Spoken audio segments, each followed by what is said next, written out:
Henlo and Ooga Booga Beras. It's F-Dub, the Beras reporter, here with Beraland TV. The Yeetards are taking CT by storm with viral clips of them yeeting things all over. And Yeet is a Ponzu of Ponzus launching on BERA with some pretty fun flywheels. On this one, we're going to find out a little bit more about the on-chain mechanics and game theory of Yeet with the founder of it, Lord Pemberton, and get some insights into the memes, the Yeets. Look, somebody even got a tattoo.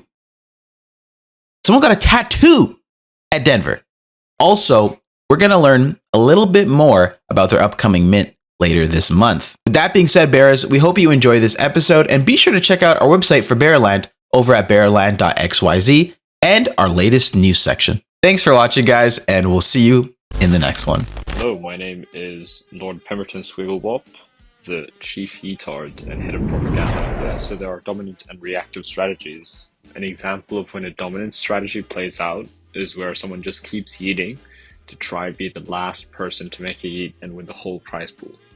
A reactive strategy, though, would be a strategy someone takes, based on what other people might do. So reactive strategy here could just be making early yeets to farm it, or making yeets just before an epoch closes to try farm a lot of rewards. So reactive strategy is when you're making yeets based on what other people do, and a dominant strategy is when you're making yeets regardless of what other people do. The benefit of making an early yeet is that you can farm potentially more tokens than people yeeting later on in the game. How does this strategy contribute to the overall game dynamics? Well, firstly, it lets you farm some yeet tokens for potentially cheaper.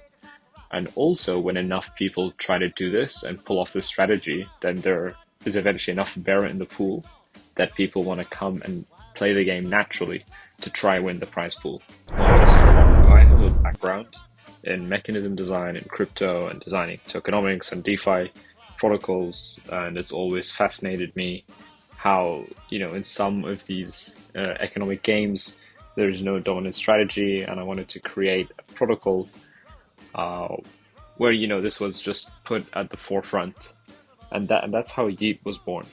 It was actually much more complex and simplified it over time to make it something that more people could engage with and play. So flywheel goes BER in many different ways. Firstly is the game flywheel itself, because people make early yeets just to try farm the token. But when enough people do that, now there's enough BERA in the pool that people want to come just play the game to try and win the prize pool. And when people are doing that, now suddenly all the early players who farmed the Yeet token and are staking it are getting paid. And this creates like a virtuous feedback loop. So that's one example of flywheel going BER. And another example are the external flywheels we're creating with a bunch of partners in the BERA chain DeFi ecosystem, like Kodiak and Beradrome with the liquidity flywheel, and also some strategies we'll likely be using with infrared.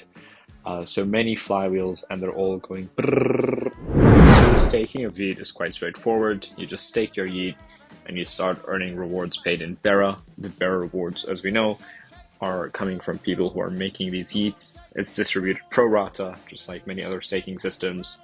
And one other thing to note here is that there's an unstaking period. So if you want to unstake, there's 10 days you have to wait, but also you can skip this 10-day period for a variable fee. So if you want to skip it faster, the fee is bigger. And if you want to skip it after 5 days, the fee is smaller. That's the kind of unstaking fee and what we call the rage quit feature with the staking. I would love nothing more than to leak some alpha, and the alpha is that the Yeetard NFTs will definitely get something from Yeet, and in addition, there's a very high probability it will also get some things or some nothings from 3 to 4 partner protocols. We're going to mint the NFTs with a very cheap price point. I just think they're going to be very nice NFTs to have and hold. That's the alpha.